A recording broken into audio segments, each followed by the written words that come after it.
नमस्कार दोस्तों, स्वागत है आपका एस्ट्रो आचार्य सचिन नंदन पर। आज का विषय बहुत ही खास होने वाला है। क्या आपकी लव मैरिज होगी या कि फिर अरेंज मैरिज होगी? कुंडली से हम जानेंगे, विस्तार से जानेंगे। आप सभी लास्ट तक बने रहिएगा। जो लोग चैनल पे नए हैं, चैनल को लाइक कर लीजिए, सब्सक्राइब कर लीजिए। आज से फिर से वीडियो अच्छी अच्छी आना प्रारंभ होंगी। अभी तक थोड़ा विलम्ब हो गया था, ठीक है? तो चैनल को अच्छे से सब्सक्राइब कर लीजिए और बेल आइकन प्रेस कर लीजिए। आइए जानते हैं। सबसे पहले समझिए, लव मैरिज देखने के लिए कुंडली में 3 मुख्य भाव देखे जाते हैं। सबसे पहले भाव देखा जाता है कौन सा? आपका पंचम भाव, ठीक है? ये प्रेम आदि को दर्शाता है, आकर्षण को दर्शाता है, रिश्तों की खूबसूरती को दर्शाता है। अगर ये अच्छा नहीं है तो आपका वैवाहिक जीवन, प्रेम विवाह अच्छा चल ही नहीं सकता, ठीक है? अगला है 7वां घर। ये प्रेम को, विवाह को, अगला है 7वां घर, ये वाला जो विवाह को जीवन साथी का मुख्य भाव माना जाता है। देखते हैं हम एकादश भाव, ये वाला भाव, ठीक है?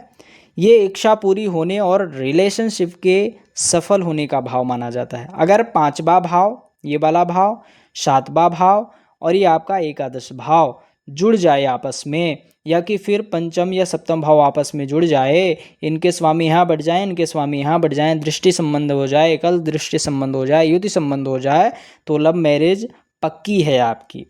दूसरा, ग्रहों की भूमिका क्या होती है, कौन कौन से ग्रहों की भूमिका क्या होती है, पहले ये जानते हैं, जिससे आपको सही तरीके से सब चीज़ें पता चले और समझ में आए। शुक्र प्रेम को दर्शाता है, आकर्षण और शादी का मुख्य ग्रह माना जाता है। मंगल जुनून, साहस देता है आपको कि हाँ, आप किसी से लड़कर आप प्रेम विवाह कर सकते हैं, लव मैरिज कर सकते हैं। लव मैरिज की हिम्मत मंगल ही देता है आपको। राहु सामाजिक नियम तोड़ने का कारक माना जाता है। तो अगर लोग नहीं मान रहे हैं तो राहु को तो मजबूत करना ही पड़ेगा, जिससे समाज से आप लड़ सकें, ठीक है? अगला है चंद्रमा, भावनाएं और दिल से जुड़ा निर्णय, जो निर्णय सही ले पाएँ आप। अगर शुक्र, राहु, मंगल 5वें घर में, यह आपका पंचम घर है, और 7वां घर यहाँ से जुड़ जाए, यहाँ बैठ जाए या कि संबंध बना ले, तो लव मैरिज के योग पक्के बन जाते हैं और इसके चांसेस और बढ़ जाते हैं, ठीक है? अगला जानते हैं हम दृष्टि। समझिए, वैदिक ज्योतिष में दृष्टि का बहुत ज़्यादा महत्व माना गया है। अगर 5वें भाव का स्वामी 7वें भाव को देखे, 5वें भाव का स्वामी 7वें भाव को देखे और 7वें भाव का स्वामी 5वें भाव को देखे, यह सीधे संकेत देता है कि प्रेम संबंध विवाह में बदल सकता है आपका। अगर राहु और मंगल 7वें भाव में यहाँ आके बैठ जाएं तो व्यक्ति सामाजिक संबंधों को तोड़कर लव मैरिज करता है। सबसे महत्वपूर्ण विशेष योग देखते हैं जो कंफर्म रूप से बता देता है कि आपकी लव मैरिज ही होगी।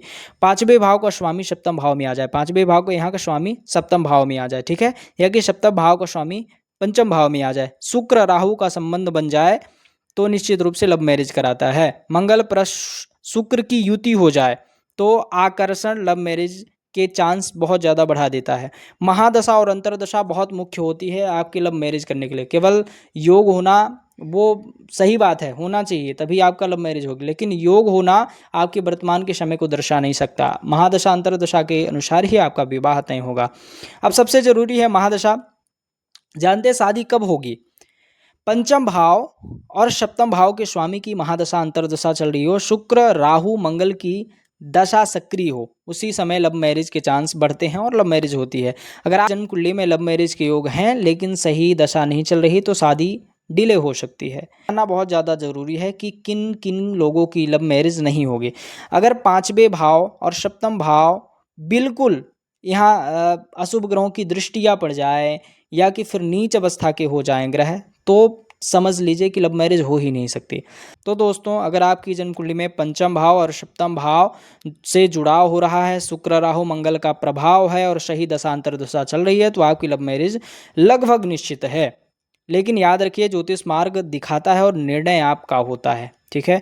अगर आप भी अपनी जन्म कुंडली विश्लेषण करवा के जानना चाहते हैं कि आपकी लव मैरिज होगी या कि अरेंज मैरिज होगी, तो आप व्हाट्सएप नंबर पर संपर्क कर सकते हैं। इस नंबर पर यहाँ से आपको सब कुछ जानकारी प्राप्त हो जाएगी कि आपकी लव मैरिज होगी नहीं होगी, क्या अड़चने आएंगी, क्या आपको डिसीजन लेना है, और अगर ज़बरदस्ती करना है तो फिर क्या उपाय करना पड़ेगा, क्या रेमेडीज़ करनी पड़ेंगे।